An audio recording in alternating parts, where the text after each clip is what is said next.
Hello friends, मैं sir doctor अभिषेक महेश्वरी। आज की इस वीडियो में हम ऑल्टमैन जेड स्कोर को डिस्कस करेंगे। इस स्कोर का यूज कॉर्पोरेट बैंक्रप्सी को प्रिडिक्ट करने में किया जाता है। तो इस वीडियो में हम इसका कॉन्सेप्ट, इसका फॉर्मूला, इसका इंटरप्रिटेशन और इसका एक एग्जांपल डिस्कस करेंगे। तो पूरा कॉन्सेप्ट समझने के लिए आप इस वीडियो को एंड तक देखें। देखिए, this Z score is developed by Edward Altman in 1968 में इन्होंने डेवलप किया था। This score is a tool, इसको आप स्कोर भी कह सकते हैं, रेशो भी कह सकते हैं। It is a tool to predict the corporate bankruptcy. और इसके थ्रू ये कोशिश करते थे ये प्रिडिक्ट करने की कि क्या एक particular company in future bankrupt होने वाली है या नहीं होने वाली है। This score is use to predict the financial health of the company, की कंपनी की फाइनेंशियल हेल्थ को यहाँ पर प्रिडिक्ट किया जाता था कि कंपनी फाइनेंशियली कितनी साउंड है। This score is use to find out the strength of financial solvency, कि लॉन्ग टर्म में या शॉर्ट टर्म में कंपनी फाइनेंशियली कितनी स्ट्रांग है और कितनी वो सॉल्वेंट रहेगी। इस जैसे एक बॉडी के अंदर हमारे जो मेन ऑर्गन्स होते हैं वो होते हैं like heart, lungs, brain, kidney, liver. इसी तरह एक कंपनी के अंदर बहुत सारे रेशियोज होते हैं। स्टार्टिंग में ऑल्टमैन ने 22 रेशियोज से स्टार्ट किया था। बाद में उन्होंने इन्हें कम करते करते ये 5 मेन रेशियो इन्होंने फाइंड आउट किए, जिनके थ्रू हम एक कंपनी की फाइनेंशियल हेल्थ को एनालाइज करेंगे या प्रिडिक्ट करेंगे। जैसे पहला रेशियो है working capital to total assets, second ratio है retained earnings to total assets, third ratio है EBIT upon total assets, fourth ratio है market value of equity to book value of total liabilities, and fifth ratio है sales upon total assets. अब ये जो पांचों ratios थे, इनको उन्होंने कुछ वेट्स दिए। जैसे फर्स्ट रेशियो को वेट दिया गया 1.2, सेकेंड रेशियो की जो वेटेज थी वो 1.4 थी, थर्ड रेशो की 3.3, फोर्थ रेशो की 0.6 और फिफ्थ रेशो की 1। अब ये रेशो बता क्या रहे हैं, बेसिकली इनको ऐसी वेटेज क्यों दी गई। देखिए, जो फर्स्ट रेशो है working capital to total assets, ये हमें क्या बता रहा है कि हमारी टोटल एसेट्स में वर्किंग कैपिटल कितनी है, यानी ये लिक्विडिटी को डिनोट कर रहा है। Higher the working capital, more the liquidity. भाई वर्किंग कैपिटल में मेनली क्या आइटम्स आते हैं, कैश, स्टॉक, डेटर्स। कैश तो कैश है ही, स्टॉक को भी आप बहुत जल्दी कैश में कन्वर्ट कर सकते हैं और डेटर्स को भी आप बहुत जल्दी कैश में कन्वर्ट कर सकते हैं। जैसे हमने पढ़ा था, हम डेटर्स की डिस्काउंटिंग करा सकते हैं। In this way you can convert. तो इसलिए इस रेशियो की वेटेज दी गई है 1.2। सेकंड है liquidity, retained earnings upon total assets. ये हमें प्रॉफिटेबिलिटी के बारे में बताता है कि कंपनी की जो टोटल एसेट्स हैं उनमें कितना पोर्शन या कितना कंपनी के पास रिटेन्ड अर्निंग्स अभी बचा हुआ है। यानी कंपनी को जो भी प्रॉफिट हुआ था उस प्रॉफिट में से डिविडेंड बांटने के बाद कंपनी ने कितना पैसा अपने पास रोक के रखा हुआ है। ये रिटेन्ड अर्निंग इसलिए इंपॉर्टेंट है कि कल को कंपनी में कुछ लॉसेज हो जाते हैं या कुछ इमरजेंसी आ जाती है, अनफोर्सिंग कंडीशंस आ जाती हैं, तो इस रिटेन्ड अर्निंग्स के थ्रू कंपनी अपनी उन कंडीशंस को मैनेज कर सकती है। थर्ड रेशो है ईबीआईटी अपॉन टोटल एसेट्स। ये कंपनी की ऑपरेटिंग एफिशिएंसी को बताता है। ईबीआईटी मतलब एक तरह से ऑपरेटिंग प्रॉफिट। तो कंपनी कितना प्रॉफिट कमा पा रही है अपने टोटल अगेंस्ट एसेट्स के अगेंस्ट में। तो higher the EBIT total asset ratio better it is.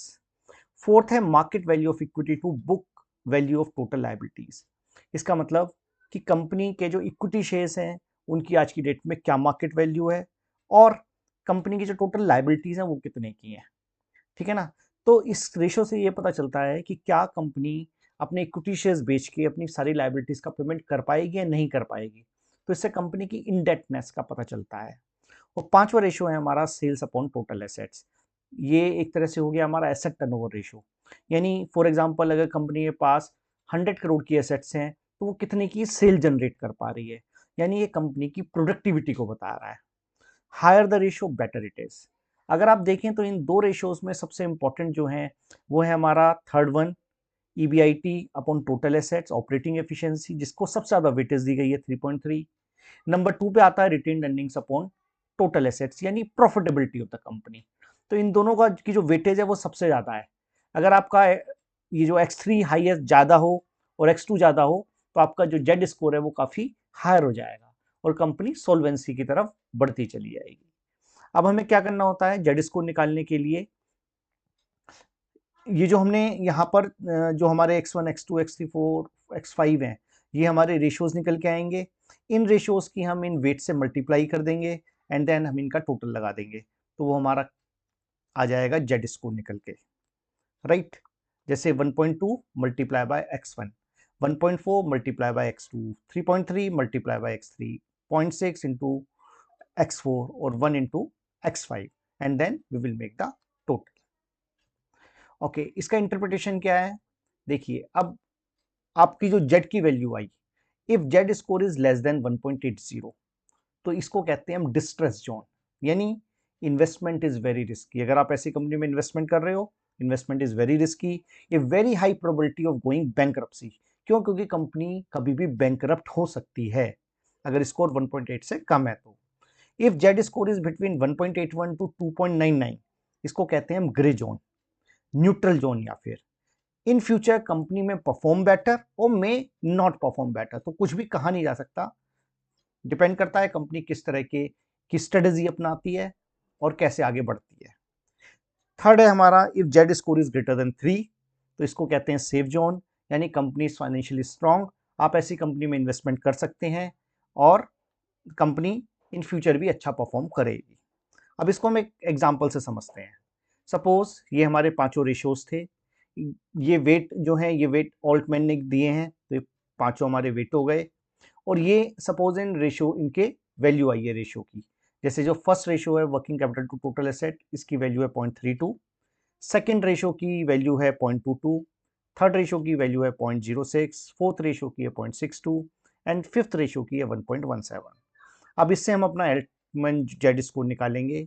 कैसे? 1.2 multiply by 0.32, 1.4 multiply by 0.22 plus 3.3 into 0.06 plus 0.6 into 0.62 and 1 multiply by 0.17 and total comes to 2.43। अब क्योंकि जेड स्कोर यहाँ पे हमारा बिटवीन 1.81 टू 2.99 के बीच में आया है, सो ये किस में कहलाएगा? ग्रे एरिया में। तो company should take appropriate action to improve its financial stability.